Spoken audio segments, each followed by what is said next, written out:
Hallo und herzlich willkommen bei Kummer Games. Ich werde euch heute zeigen, wie das Dashboard der Pico 4 so aussieht. Ich habe leider immer noch nicht mein Review-Gerät erhalten, daher muss ich gucken, wie ich euch sonst so bei Laune halte.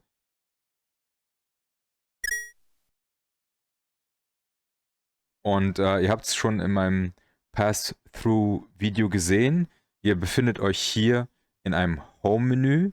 Das ist ein customisiertes. Ich zeige euch nachher, welche es sonst so gibt. Also Custom nicht, aber ein alternatives, sagen wir es mal so. Aber da komme ich gleich drauf zu sprechen. Ihr habt hier vor euch ein Menü.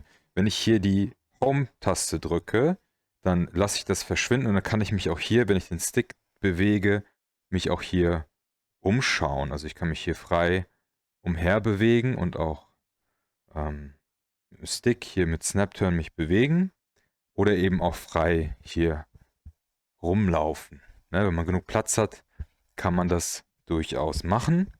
Und wenn ich jetzt wieder die Home-Taste drücke, erscheint vor mir mein Menü.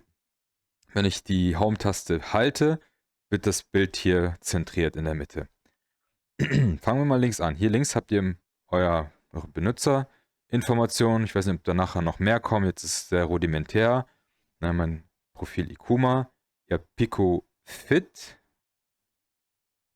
was zurzeit nicht zu funktionieren scheint.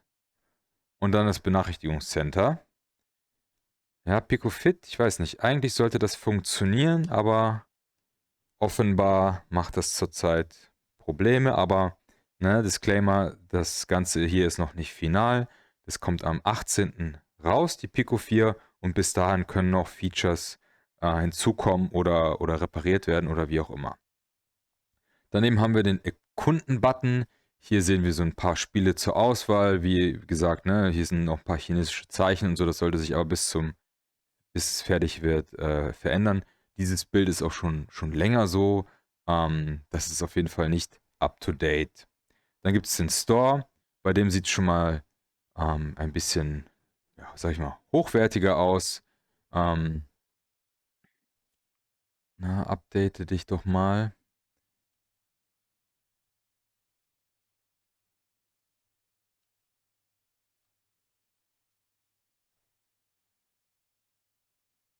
Ja, okay.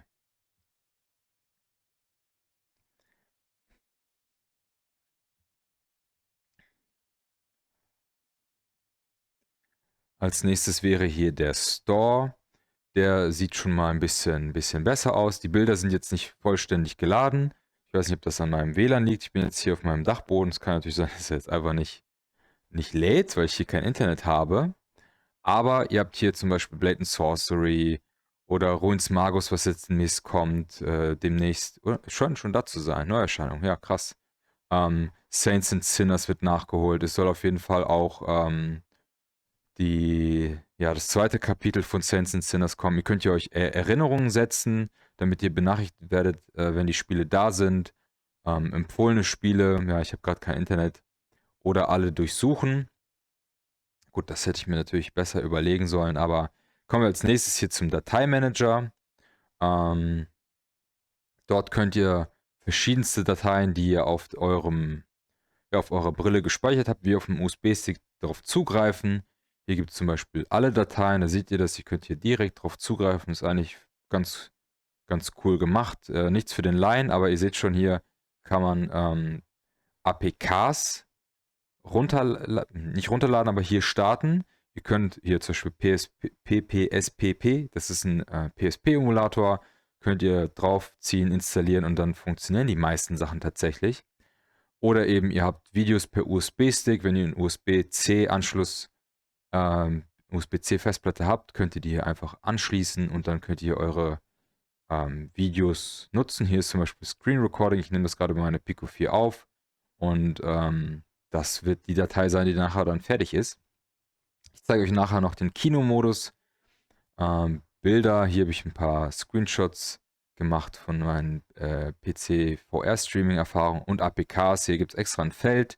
Zum Beispiel habe ich hier Sky Ticket bzw. jetzt Wow oder eben auch Steam Link per APKs installiert und das funktioniert auch tatsächlich. Also das ist eine super Sache.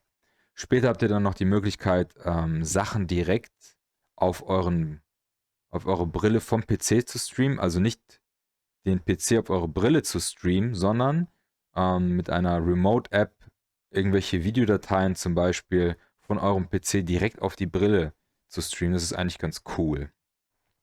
Schauen wir uns mal die Bibliothek an. Die ist folgendermaßen aufgeteilt. Ihr habt hier einfach den Bereich alle, dann habt ihr hier einfach alle eure Anwendungen, die installiert sind, vorhanden.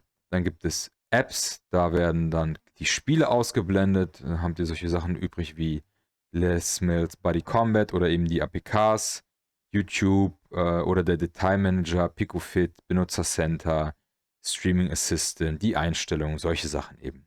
Wenn ihr auf Unterhaltung geht, werden euch alle Spiele angezeigt. Da habt ihr dann eben alle möglichen Spiele. Ihr seht, ihr habt schon eine riesige Palette an Spielen, die ich ausprobieren konnte.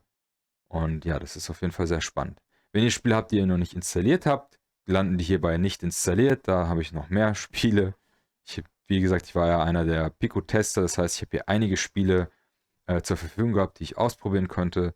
Und wenn ihr APKs habt, die mit denen die Pico überhaupt nichts anfangen kann, bleiben die unbekannt. Interessanterweise APKs für Android, wie zum Beispiel, wenn ich hier auf alle gehe, hier unten, der PSP-Emulator zum Beispiel, der landet hier nicht bei unbekannt. Das finde ich ganz spannend. Also es muss schon wirklich, wirklich, wirklich unbekannt sein, damit das nicht angezeigt wird.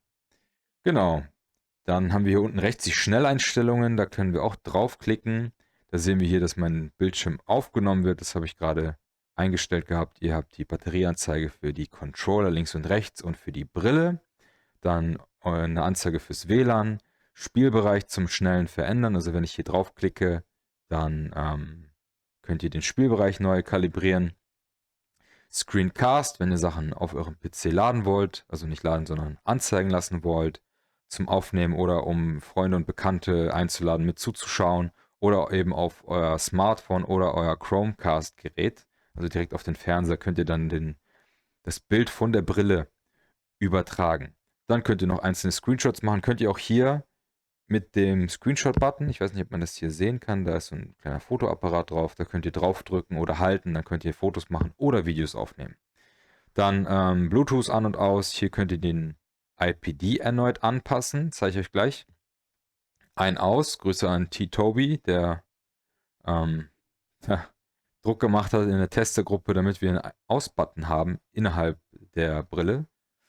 Und ja, Speicherplatz freimachen, wenn man hier drauf drückt, dann wird der Anwendung, die noch im Hintergrund laufen, freimachen. Finde ich ganz, ganz cool, dass es hier sowas gibt, damit hier nicht irgendwie im Hintergrund was ungewollt läuft. Dann schauen wir uns mal die IPD-Anpassung an. Da können wir dann hier runter, ich müsste eigentlich auf 62 gehen. Hier, wie ihr seht, gibt es dann eine Anzeige, wenn ihr unter 62 mm gehen wollt. Da gab es ja mal die Kontroverse, dass das irgendwie nicht gehen soll.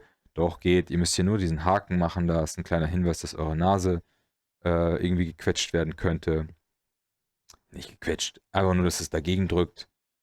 Und dann geht es auch schön runter. Hier, ich habe eine relativ große Nase und ich kann, guck hier, er merkt selber bei 58,5, dass meine Nase im Weg ist, also da tut gar nichts weh. Keine Sorge. Ich brauche 61,5, damit meine Augen hier entspannt gucken können. Und dann funktioniert das so ganz gut. Genau, wo war ich? Ich war bei den Schnelleinstellungen.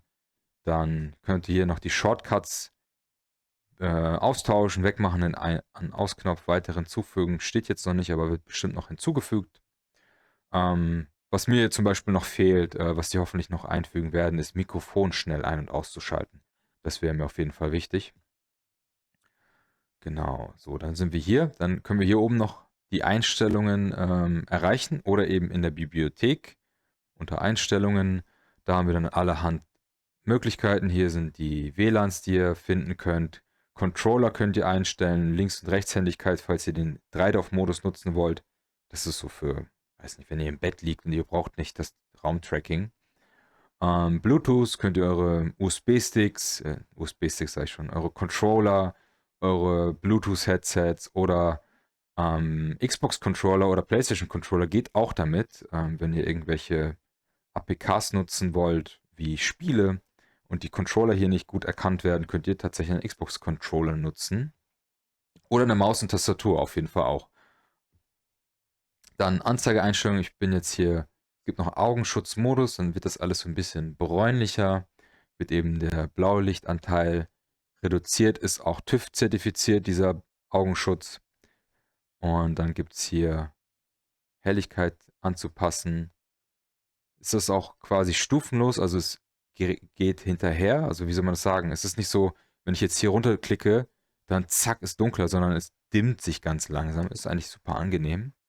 Ähm, ja, so wirkt es, wie soll man das beschreiben? Wenn die Helligkeit ganz runtergedreht ist, wirkt es so, als wäre ich abends in einem Raum und das Licht ist aus, sag ich mal. Also es ist nicht unbenutzbar, es ist einfach nur ein bisschen gedimmt.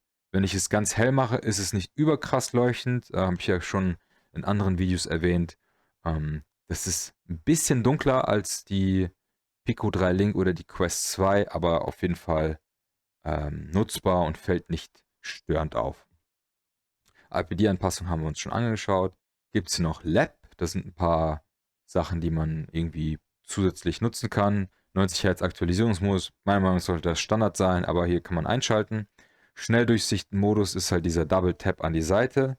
Wenn ich hier nicht den Controller mit dem Finger, aber ich zeige es euch einfach mal so hier und dann zweimal auf den Controller tippe, dann seht ihr, ich bin auf meinem Dachboden, mich schon wieder irgendwie zur Seite bewegt. Ich gehe mal wieder in die Ausgangsposition und Double Tap wieder zur Seite.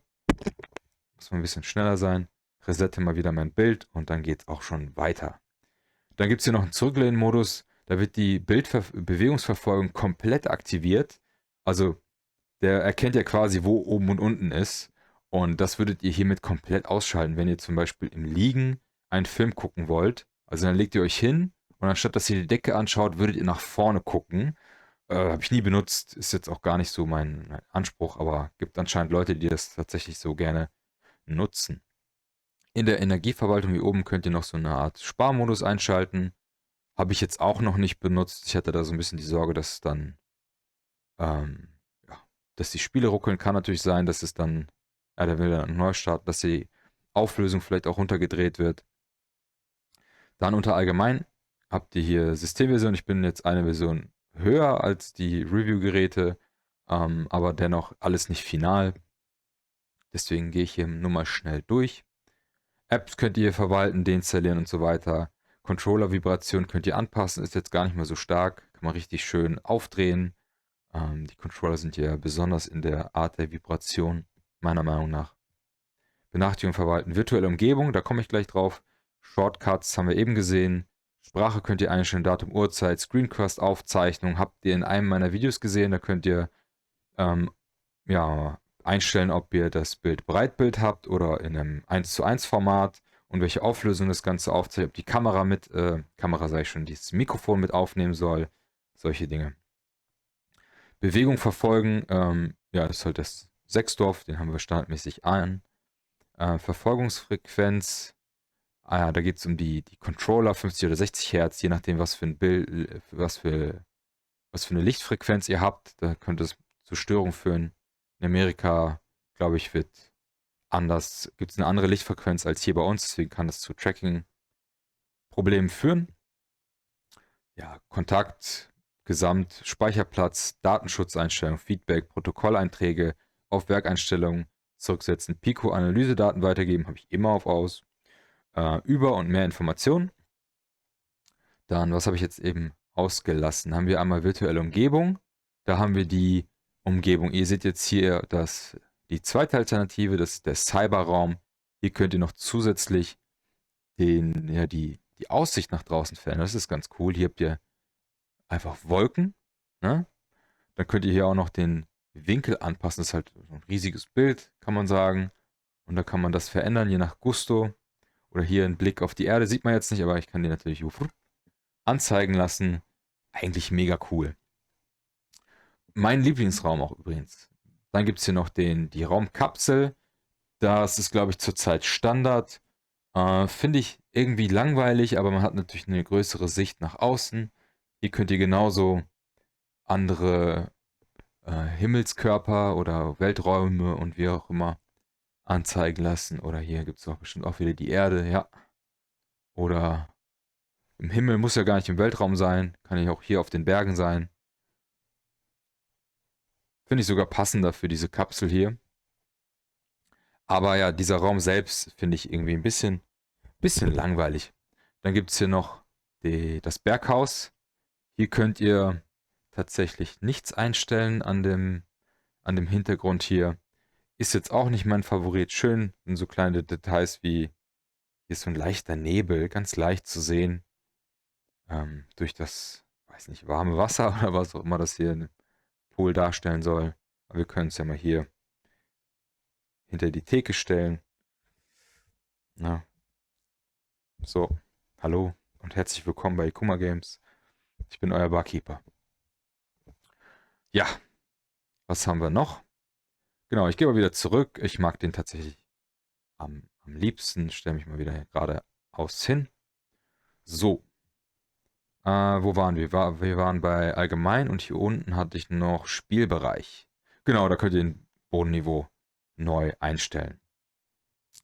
Genau, dann gibt es hier unten links noch einen Entwicklermodus. Den müsst ihr freischalten, indem ihr hier, wie bei Android kennt man das, bei Allgemein auf Über und dann ganz unten hier auf Softwareversion, glaube ich, war das, 5-mal draufdrückt. 1, 2, 3, 4, 5, 6, 7, 8. Okay, ist mehr als 5. Also ein paar Mal, ich weiß gar nicht die genaue Zahl. Dann seht ihr hier unten links, wird der Entwicklermodus ein- oder ausgeschaltet. Kleiner Lifehack. Ich weiß gar nicht, ob ich das so sagen darf, aber ich bin selber drauf gekommen, also was sollen sie machen? Ist bei Android ja tatsächlich genau das gleiche. So, und da könnt ihr dann USB-Debugging einstellen, wofür auch immer man das nutzen möchte. Und einstellen, ob der USB-Anschluss zum Laden oder auch zur Dateiübertragung genutzt werden kann. Hier steht zwar nur zum Laden, aber man kann auch Geräte übertragen. Also wenn ich das an den PC anschließe, funktioniert das. Wofür ich das ganz toll finde, ist hier den Spielbereich. Den kann man deaktivieren. Also wenn ihr wirklich euch sicher seid, ich habe viel Platz oder ihr habt ganz im Gegenteil wenig Platz, aber ihr habt euch so eine kleine Matte auf den Boden hingelegt. Das habe ich in meinem Gamerraum. Da bewege ich mich nicht viel, aber ich bleibe immer auf dieser Matte und das stört mich einfach, dieser Rand. Dann könnt ihr den Spielbereich einfach komplett ausstellen dann. Ja, ich gucke mal. Ja, ich passe hier nach außen, wo eigentlich der Spielbereich ist und der ist komplett weg. Eigentlich ganz cool. Wenn ich ihn anmache, muss ich ihn bestimmt noch einstellen, ne? Da bin ich wieder. Kleiner Fail von meiner Seite. Ich habe das Gerät anscheinend neu starten müssen, wenn ich den Spielbereich neu aktiviere. Ja, ein bisschen dumm. Gut. Als allerletztes haben wir dann noch hier die Handverfolgung. Die ist auf jeden Fall noch nicht fertig, aber hier könnt ihr die aktivieren, um sie schon mal zu testen. Das kann ich machen. Ist aktiviert, also wenn ich die Controller jetzt auf den Boden lege und die sich nicht weiter bewegen, dann sollte gleich meine Hand getrackt werden. So, da sind sie. Ja, habe ich die Hände und dann könnt ihr auch dann euch hiermit so rumnavigieren. Was hat er denn hier angezeigt? Gehe ich nochmal zurück. Ups.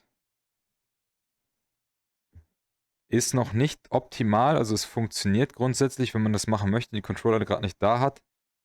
Aber es ist noch nicht sehr zuverlässig. Aber da kann sich ja noch einiges ändern. So, klicken, ziehen. Ah ja, okay. Interessant, okay.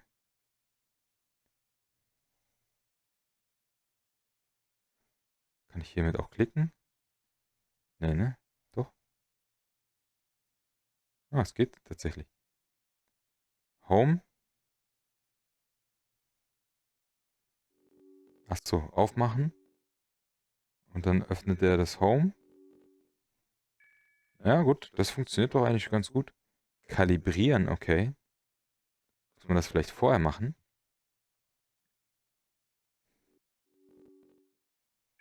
Ah. Aber jetzt hat er nicht die Hände kalibriert, oder? Sondern den Spielbereich. Ja gut, auf jeden Fall kann man das machen. Nehmen wir mal die Controller wieder zur Hand, die werden dann auch automatisch wieder erkannt. Soweit ganz gut. Genau, was ich euch jetzt noch zeigen wollte, war der Kinomodus. Auf einzelne Apps gehe ich vielleicht nochmal später zu sprechen. Pico Fit zum Beispiel, wenn das dann doch funktionieren sollte, zeige ich euch das auf jeden Fall. Oder Pico Video ist auch interessant, da kann man sich 360-Grad-Videos reinziehen. Der Pico Browser selbst erklären.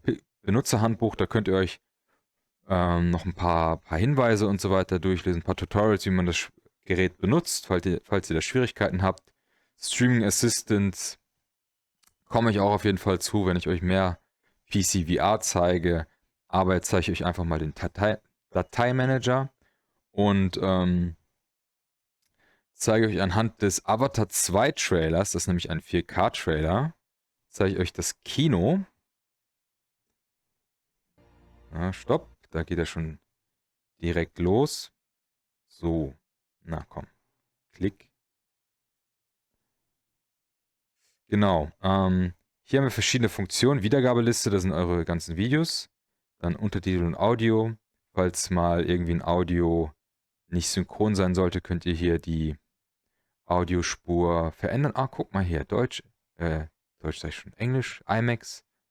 Das habe ich noch gar nicht gesehen. Ja, cool. Raumklang, da könnt ihr quasi einen realistischen Raumklang erzeugen lassen. Genau, was wollte ich sagen? Die Audiospur, genau, könnt ihr hier plus minus verändern, falls sie nicht synchron sein sollte. Dann habt ihr verschiedene Szenen. Ich bin gerade hier in The Void sozusagen. Hier ist einfach nur alles schwarz. Aber ihr habt hier auch ein Strandkino. Ja, das sieht eher... Ist einfach ein Bild. Ist nicht so spannend. Sieht auch eher, ehrlich gesagt, ein bisschen schlecht aus. Aber hier das Pimax Kino, das ist schon ganz cool. Also kann ich das wegnehmen? Genau hier. Da könnt ihr euch hier umschauen. Habt ihr vorne eure Kinoleinwand. Ganz cool eigentlich. Behalte ich jetzt auch erstmal.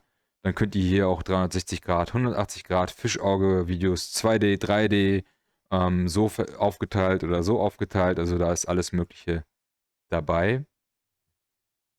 Ja, Blickwinkel kann man tauschen. Genau, da könnt ihr so den Blickwinkel anpassen, wenn ihr quasi nach oben im Film gucken wollt, im Liegen oder so, könnt ihr das hiermit direkt anpassen. Ups, jetzt hat er...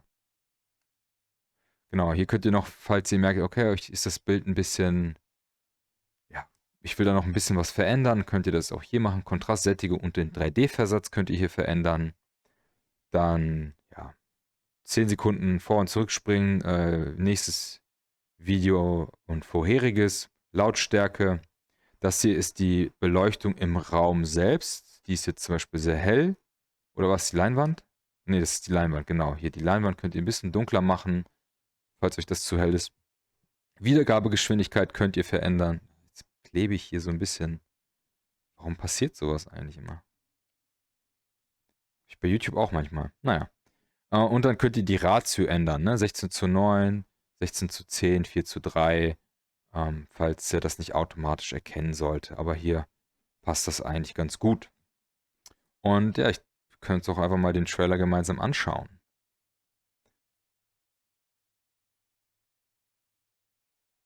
Ich weiß nicht, wie laut das ist. Ich mache das mal ein bisschen leiser, damit ich drüber sprechen kann. Und das ist jetzt ein 4K-Video. Und ich persönlich finde, das sieht richtig gut aus. Man kann, obwohl die Brille so hoch aufgelöst ist, ein super leichtes Fliegengitter zu erkennen. Aber auch nur, wenn man wirklich stark drauf achtet. Aber hier so ein 4K-Footage funktioniert super. Also das sieht gut aus. Und die Brille ist leicht. Also man kann, glaube ich, zum ersten Mal mit ruhigem Gewissen Kinofilme gucken. Also ich sehe auch alle Details hier in den Haaren und so. Das ist schon fresh. Ja. Und das gleiche habe ich auch in 3D. Also den gleichen Trailer, der ist jetzt nicht 4K, also 1080p 3D. Und ihr werdet es jetzt natürlich nicht sehen. Ich weiß gar nicht, was euch da rausgespuckt wird. Und der 3D-Effekt ist deutlich spürbar. Klar, gerade bei einer 3D-Brille, aber hier in diesem Kinosaal macht das Spaß. Also ich glaube, so würde ich zum ersten Mal Lust haben, 3D-Filme zu gucken. Schade, dass es ausgestorben ist und dass es das selten gibt. Gerade 4K 3D-Filme wären ja mal der Oberhammer. Und der 3D-Effekt ist jetzt nicht so krass hier, aber ich finde das sehr angenehm für die Augen. Also man hat auf jeden Fall so ein ja, so eine räumliche Tiefe hier. Und der Sound funktioniert auf jeden Fall super. Also ich habe jetzt Raumklang eingestellt. Und ich habe schon das Gefühl, dass hier von den Seiten, mein Maus hier, an den Seiten, dass das Sound hier verteilt ist. Also das Gefühl kommt tatsächlich richtig gut zur Geltung. Und was ihr für Dateien benutzen könnt, ist eigentlich ziemlich breit. Also mir ist noch keine Datei untergekommen, die nicht funktioniert. Also auf jeden Fall die gängigen MP4s, MKVs und so weiter. Die könnt ihr .mov, ja, .movie, .mov funktioniert auch. Also alle möglichen, ihr habt es gesehen, mit Untertiteln und so weiter.